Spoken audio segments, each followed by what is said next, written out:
But just, I was talking to Pam, who's my wife. She's an anesthesiologist, and like she covers call on anesthesia, and she was just talking about it.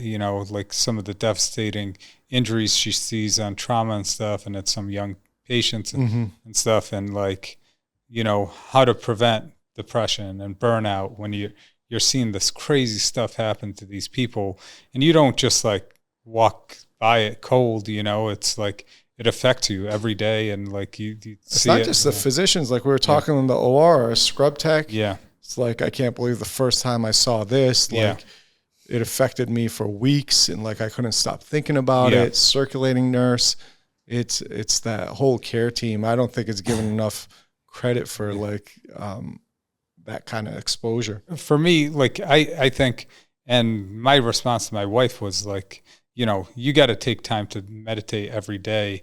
And also the other thing is you got to make sure your sleep is on point. You got to get to bed at 9-10 o'clock at night. So you clean out all that damaged visualization and damaged like sensory effects that you have by getting that deep, good sleep, to forget about what, you're not going to completely forget, but kind of get to another place where you're not thinking about it as much. If you don't get enough sleep and you don't meditate daily, or like it only takes 3-4 minutes of breathing to kind of get your cortisol levels down.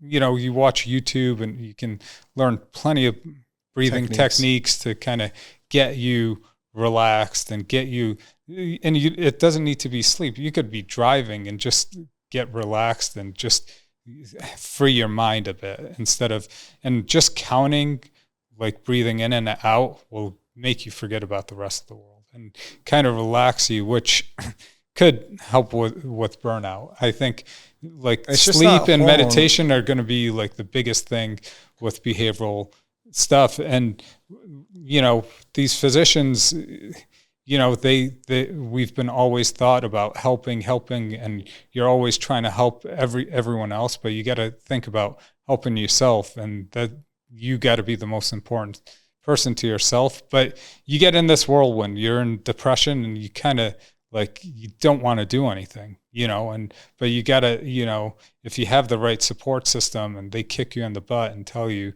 but you got to listen to them, like meditate, get your sleep, and like, I don't know, like since I've stopped taking trauma call, I've been way about my sleep, and my diet and my sleep are like my two biggest things. And coming from the background we come from, it's like, it's kind of hard because like you go to people's houses and they think you're being rude by not eating their food, but like, I want to know where that meat's coming from, and you better not cook that shit in vegetable oil. I'm not going to eat that seed stuff. Seed oils. I don't want to feel like crap for the next week. Yep. I do all this stuff to bring good natural products and supplementation into my system, and all of a sudden I'm like eating this that's going to make me feel like crap. And what I said was like, RSVP to my party where I will I hope none of the people watch this or understand what I'm talking about. I hope people don't understand what I'm talking, or like people that watch this aren't the ones that were at the party the other night. But like, like I texted my wife because my dog got really sick from a party we went to the other night, and she ate, like, we forgot her food, so we gave her some rice, and I guess she ate some lamb and some chicken that was made that was at the party. Gladly, I had my food at home.